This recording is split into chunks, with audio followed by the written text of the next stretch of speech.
अंगूठी चोर। महाराज कृष्णदेव राय एक कीमती रत्न जड़ित अंगूठी पहना करते थे। जब भी वह दरबार में उपस्थित होते तो अक्सर उनकी नज़र अपनी सुंदर अंगूठी पर जाकर टिक जाती थी। राजमहल में आने वाले मेहमानों और मंत्रीगणों से भी वह बार बार अपनी इस अंगूठी का जिक्र किया करते थे। एक बार राजा कृष्णदेव राय उदास होकर अपने सिंहासन पर बैठे थे, तभी तेनालीराम वहां आ पहुंचे। उन्होंने राजा की उदासी का कारण पूछा।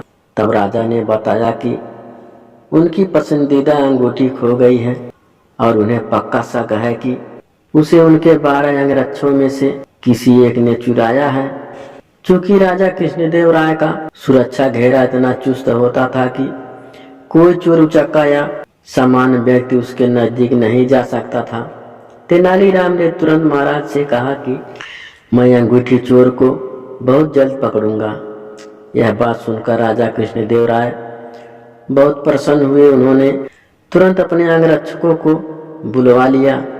तेनालीराम बोले, राजा की अंगूठी आप 12 अंगरक्षकों में से किसी एक ने ली है, लेकिन मैं उसका पता बड़ी आसानी से लगा लूंगा।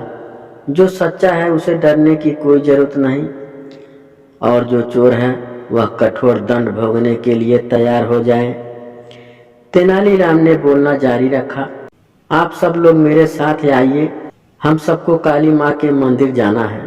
राजा बोले, यह क्या कर रहे हो? तेनालीराम, हमें चोर का पता लगाना है, मंदिर के दर्शन नहीं कराने हैं। महाराज आप धैर्य रखिए, जल्द ही चोर का पता चल जाएगा।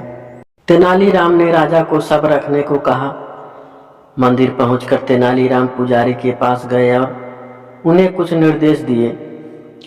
उसके बाद उन्होंने अंगरक्षकों से कहा, आप सबको बारी बारी से मंदिर में जाकर माँ काली मूर्ति के पैर छूने हैं और फौरन बाहर निकल जाना है। ऐसा करने से माँ काली आज रात सपने में मुझे उस चोर का नाम बता देंगी। अब सारे अंगरक्षक बारी बारी से मंदिर में जाकर माता के पैर छूने लगे। जैसे ही कोई अंगरक्षक पैर छूकर बाहर निकलता, तेनालीराम उसका हाथ सूंघते और एक कतार में खड़ा कर देते।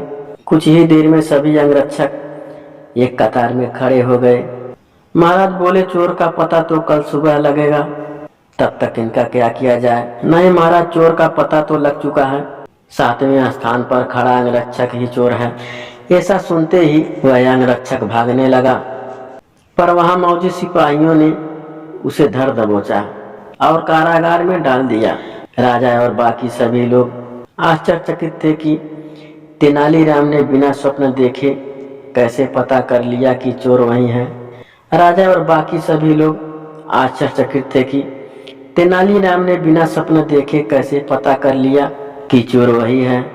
तेनालीराम सबकी जिज्ञासा शांत करते हुए बोले, मैंने पुजारी जी से कहकर काली माँ के पैरों पर तेज सुगंधित इत्र छिड़कवा दिया था, जिस कारण जिसने भी माँ के पैर छुए उसके हाथ में वही सुगंधित आ गई। लेकिन जब मैंने 7वें अंगरक्षक के हाथ सूंघे तो उसमें कोई खुशबू नहीं थी।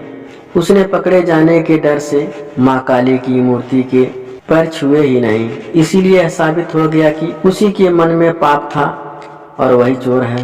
राजा कृष्णदेव राय एक बार फिर तेनालीराम की बुद्धिमत्ता के कायल हो गए और उन्हें स्वर्ण मुद्राओं से सम्मानित किया।